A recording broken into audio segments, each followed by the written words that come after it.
வேதத்தில் தியானமாக இருக்கணும். ஒரு முழுமையான ஒரு மனிதனுக்கு தேவையான எல்லா ஆசீர்வாதங்களும் இந்த வேத புஸ்தகத்துக்குள் அடங்கி இருக்கிறது.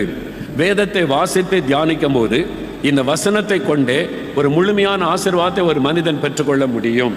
எப்படி அப்படின்னு சொன்னீங்கன்னா, அதனால தான் ஆண்டவர் இந்த வேத வசனத்தை எழுதி நம்ம கையில் தந்திருக்கிறார்.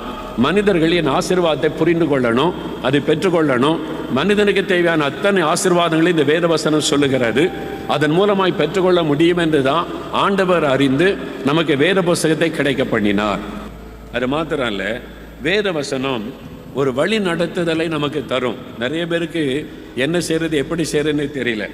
119 சங்கீதம் 105 வசனத்தில் பாருங்க, உம்முடைய வசனம் என் கால்களுக்கு தீபமும் என் பாதைக்கு வெளிச்சமாக இருக்கிறது.